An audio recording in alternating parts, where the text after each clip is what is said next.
Hello everyone, my name is Jayant Abhishek Girian. I am working as a faculty at Himalayan College of Nursing, Swami Rama, Himalayan University. In today's course, we are going to see about mental status examination. So, mental status examination is a part of psychiatric assessment which we do on patients who are suffering from any type of psychiatric illness. Mental status examination by definition is a standardized format which a clinician or a nurse records for a psychiatric patient to record the sign and symptoms at the time of interview. Now, this mental status examination is also known as vital signs of mental health. So, we know that health is multidimensional, and two of the main dimensions are physical health and mental health. So, for example, if a person falls sick, so how does the person come to know that he or she is ill?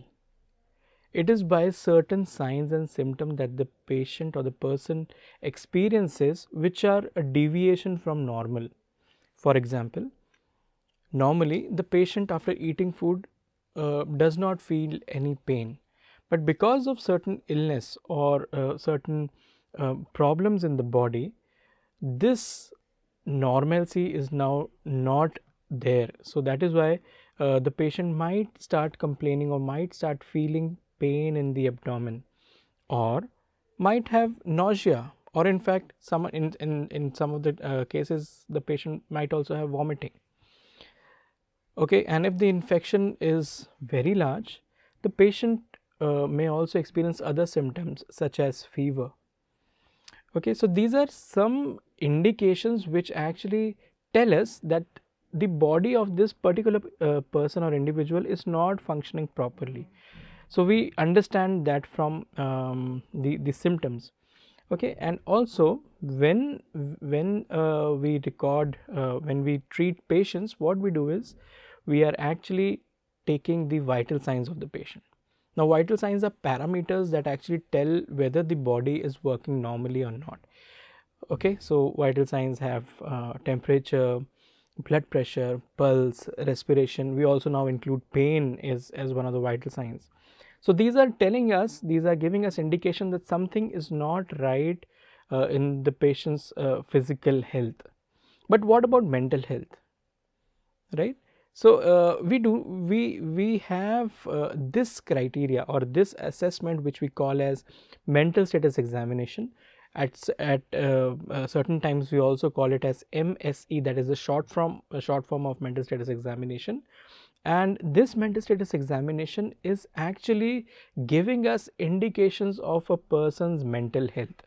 So whether the person is doing good or not mentally, we come to know this by assessing the mental status of the patient.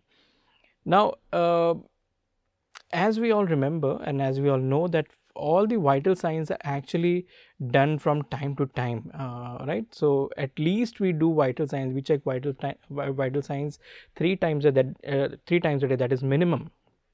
Okay, and for patients who are severely ill, we may increase the frequency of taking vital signs. So same goes with MSE also. MSE is primarily done by an interview, right? So this is one difference between the vital signs of physical health and vital signs of mental health. In physical vital signs, we are actually going, feeling, touching the patient, putting certain instruments like thermometer or using the sphygmomanometer, that is the BP apparatus, to check the BP or the temperature of the patient. Here we are actually talking to the patient and observing what the patient is doing in mental status examination, and then coming to a conclusion about the patient's mental health. So this is a standardized format. This is done at all places in a standard format. There may be slight tweaks here and there, but overall the format is actually the same. Okay, so there are various components under mental status examination, and it is via interview that it is all done. So we've seen the definition of mental status examination, and we've also seen that mental status examination is also known as vital sign of mental health. Okay, so as I was telling you about the components of mental health, there are 6 to 7 components of mental status examination. Okay, it varies from books to books, but you can say that primarily there are 6 or it can be 7 if you further classify it. So first one is journal appearance. Okay, the second is psychomotor activity. The third is speech. Fourth one is thought, which is actually the heart of the mental status examination. Then mood and affect, perception, and cognition. Okay, so we are going to see all these 7 components one by one, and we are going to understand how this mental status examination is primarily being done. Okay, I also want to stress on one thing, that majority of the mental status examination, it depends on observation of the nurse or clinician. Okay, so when we talk to any individual, I'm not talking about mentally ill individual, any individual, when we talk to the person, we kind of observe how the person is talking. And once you enter into mental health stream, you are more sensitive towards certain things. You will observe how the person is sitting, you will observe how the person is actually making hand gestures, or talking, all these things, how the person has dressed up, these all things we all look for. So in an interview, it is not everything that is being asked, majority of the things are observation, and that is the reason a good nurse should be a good observer, so that she just observes and then comes to the right conclusion that what is happening or what is wrong with the patient. So this thing we need to remember, that we have to learn the art of observation. And I'll add on to this, MSc is also an art of asking questions. Okay, because it is an interview, it is extremely important that we ask targeted, precise questions, because if we ask a question that is not properly framed, we may get an answer which may not fit into our criteria, and that may lead to a misdiagnosis. Okay, so that is one point. So when we will be when we'll be going through all the components, I will be telling you what type of questions need to be asked and what kind of observation needs to be done in those particular aspects. So we are going to cover in the first session journal appearance and psychomotor activity. Let's start with journal appearance. So what is journal appearance? Journal appearance is again observation. We look towards the patient and we observe certain things. We may not ask. So suppose if you are not talking about mentally ill patients, you just imagine your friends. So when your friend enters the class, or when you go and see your friend at a cafe, or some park or somewhere, what is the first thing that you are going to do? You are going to notice the attire, what the person is wearing. Okay, and probably you are going to look at the hairstyle, how are the hair made, and also if the person comes and shakes hands and the person is wearing a good perfume, you will actually smell the fragrance of perfume, and you probably will appreciate that, oh, you are smelling very good, right? So this is primarily known as journal appearance, how the patient is looking. So we go through certain criteria under this, and we try to assess what is the status of the patient. Now, for example, the first thing that we observe is consciousness. Okay, so the patient can be conscious or semi-conscious, or might be under the influence of some drug, or he might be having certain side effects of some drugs which might alter his level of consciousness. Okay, so we want to assess the first thing, that is consciousness, whether the patient is fully aware, fully conscious, semi-conscious. If the patient is unconscious, we might not be able to do the mental status examination. Why? Because it is primarily interview. So on an unconscious patient, you may not be able to perform an interview. So that is the first thing that we look for, that is consciousness. Second is how is the physical build of that individual. Okay, so physical build includes the height, the weight. So we look at an individual, we will be able to analyze if the person is healthy, if the person is malnourished, okay, if the person is thin or obese or moderately obese. So this all comes under physical features. So how is the body built of the um, uh, patient or the individual? Then the another thing is that we observe, that is facial expression. So facial expression, so when someone is very happy, you will actually just look at the face and you'll understand the person is happy or excited. Or contrastingly, if the person is sad or anxious, that will be very evident on the face. Okay, so you can just look at the face and you will be able to understand what emotions the patient is going through. And there might be cases where the patient might be sad or might be very happy, but the face will be absolutely flat. You will not be able to judge whether the patient is feeling happy or the patient is sad. So these type of facial expressions are to be noted, whether the facial expressions are appropriate. Okay, if the patient is experiencing happiness, is the patient able to express that happiness on the face, whether it is visible on the face, or if it is depressed or it is calm, crying, terror, anger, all these things come under facial expression. The next point under general appearance is eye contact. Okay, so eye contact also gives away a lot of information about the patient, especially when we talk about the patients who are suffering from mild depression or depression, might not be able to make proper eye contact, or even if the patient is anxious or fearful, in those cases also the eye contact might not be made. When we look at the other end, if the patient is angry or violent, the patient will be having a stare or a gaze. So that is what we need to observe for. So eye contact tells you what is actually going inside the patient at most of the times. And what is the appropriate eye contact?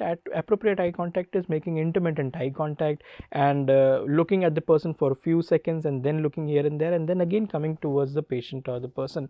So that is appropriate eye contact. So if we look for eye contact, what kind of eye contact is the person making?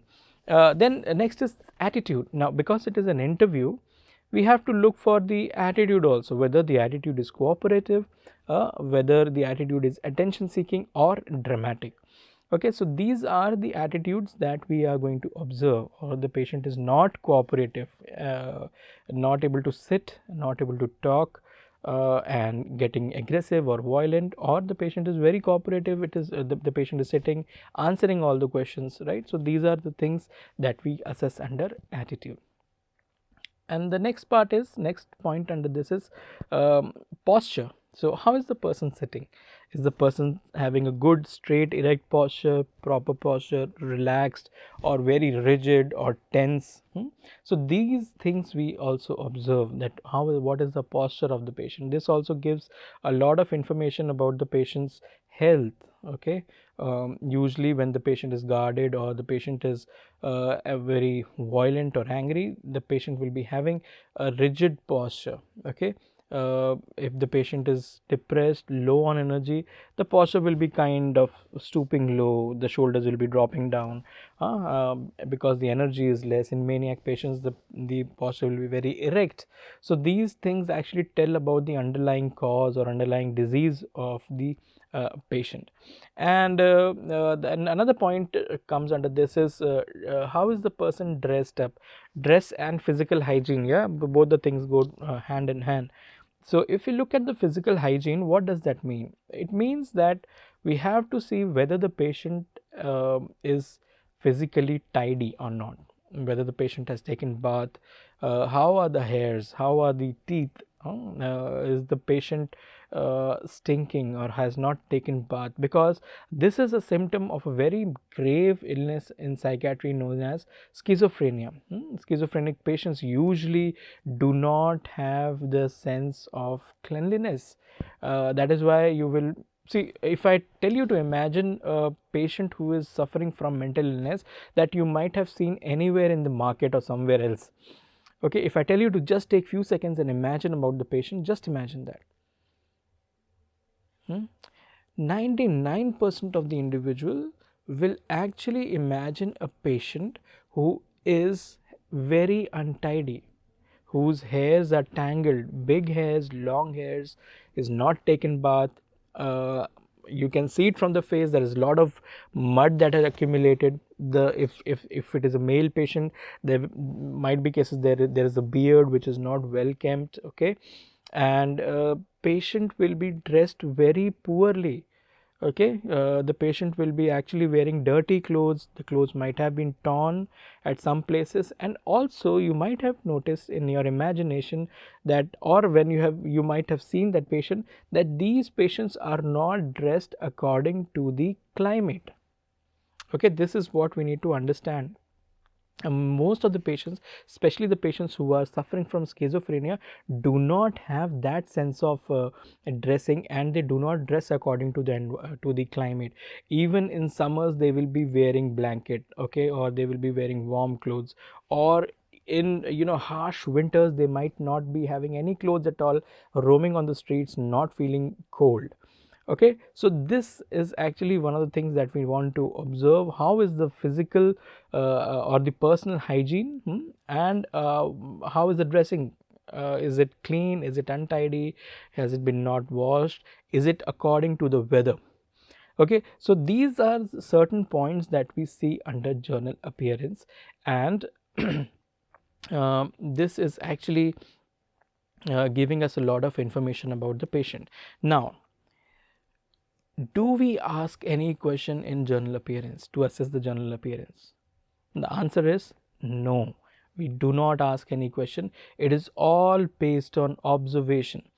So suppose if you meet me and you are doing my mental status examination, when you greet me and start talking to me, that is the point that you start observing me, that how am I sitting, what is my posture, okay, and how is my physical build, how am I dressed, whether I'm hygienic or not. All these things are observed when we are talking to the patient.